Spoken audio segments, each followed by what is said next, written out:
I attended my own funeral, and nobody knew I was alive. Not my mother, not my brother, not even the woman who once promised she would love me forever. I sat in the last row of the church, wearing a black suit, a gray beard, and glasses thick enough to hide the man I used to be. And as people walked to the podium pretending to cry for me, I realized something terrifying. Most people don't mourn you because they loved you. They mourn you because they lost access to you. My name is Daniel Harper. And 3 weeks before my funeral, I was supposed to die. It happened on a rainy Thursday night. I was driving home from work after another 14-hour shift at a company I practically built from the ground up.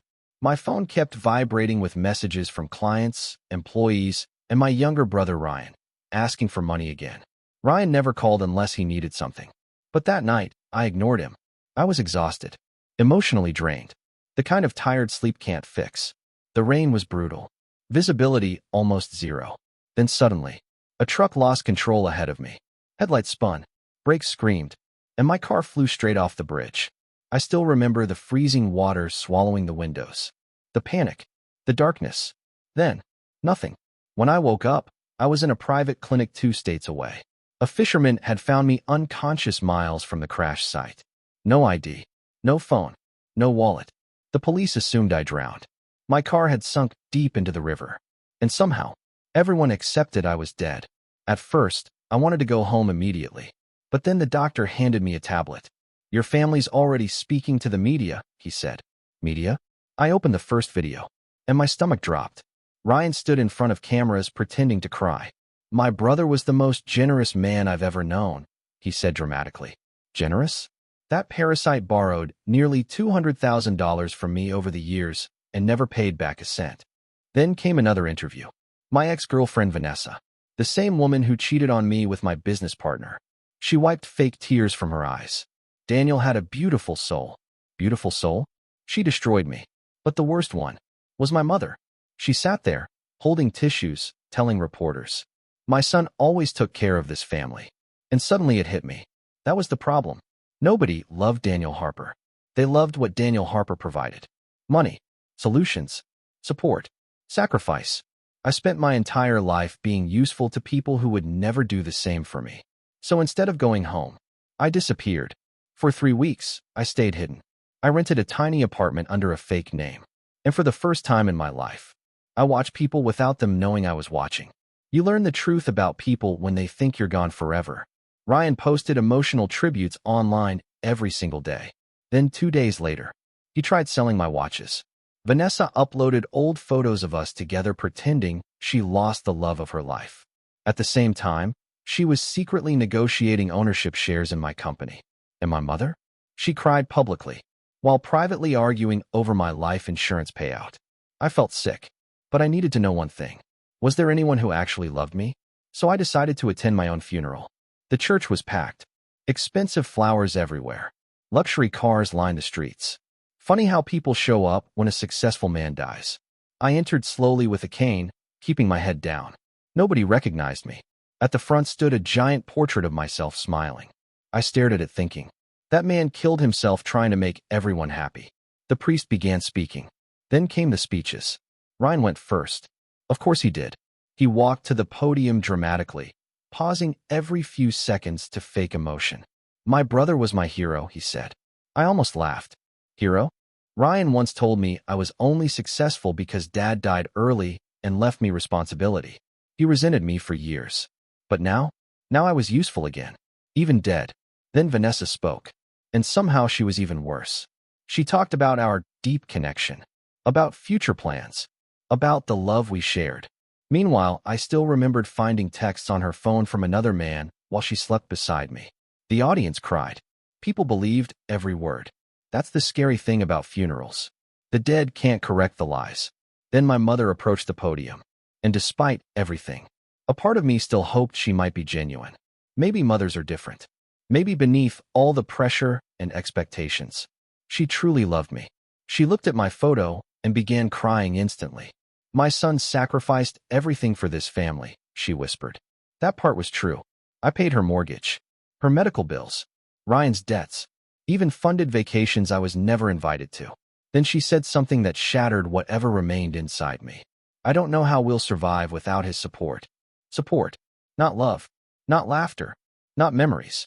Support. Even at my funeral, I was still just a provider. I felt completely numb. Until I noticed someone in the back row. An old man sitting alone. Mr. Peterson, my high school teacher. I hadn't seen him in almost 15 years. Unlike everyone else, he wasn't speaking to reporters, wasn't pretending, wasn't performing grief. He just sat there quietly staring at the floor. After the ceremony ended, most people rushed outside discussing inheritances, business shares, and legal paperwork. But Mr. Peterson stayed behind. Alone, he walked slowly toward my coffin, placed one trembling hand on it, and whispered something that changed everything. "You were a good man, Daniel. I'm sorry the world made you believe you had to earn love." My throat tightened instantly, because he was the only person who talked about me. Not my money, not my success. Me. Then something happened I never expected. He started crying. Real crying. The kind you can't fake. No audience. No cameras. No performance. Just grief. And suddenly, I couldn't breathe. For weeks I told myself nobody cared. But this old teacher, this man who gained absolutely nothing from my existence, mourned me more honestly than my own family. That's when I realized something important. Sometimes the people who love you quietly, love you the deepest. I should have walked away, stayed hidden forever, started a new life.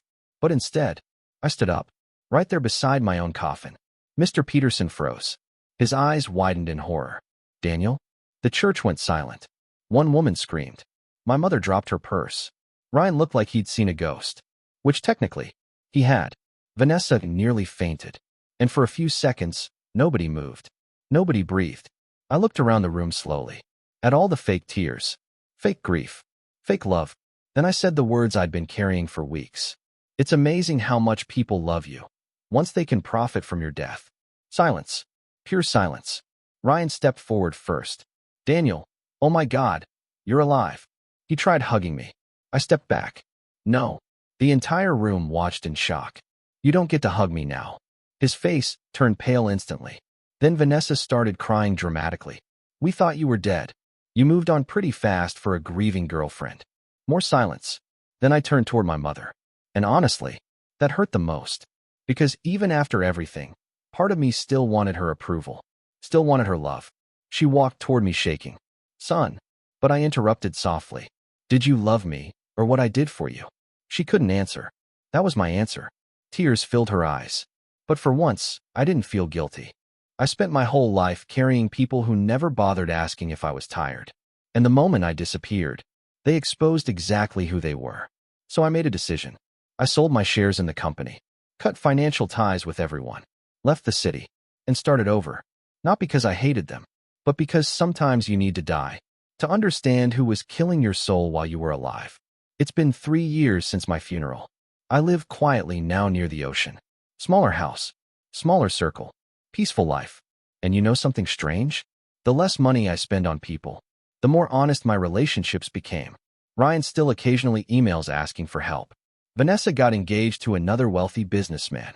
My mother and I speak rarely. But Mr. Peterson? I visit him every month. Because when the entire world performed grief, he felt it. And if there's one thing I learned from attending my own funeral, it's this.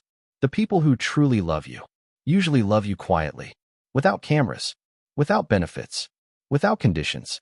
And if you ever find even one person like that in your life, don't let them go.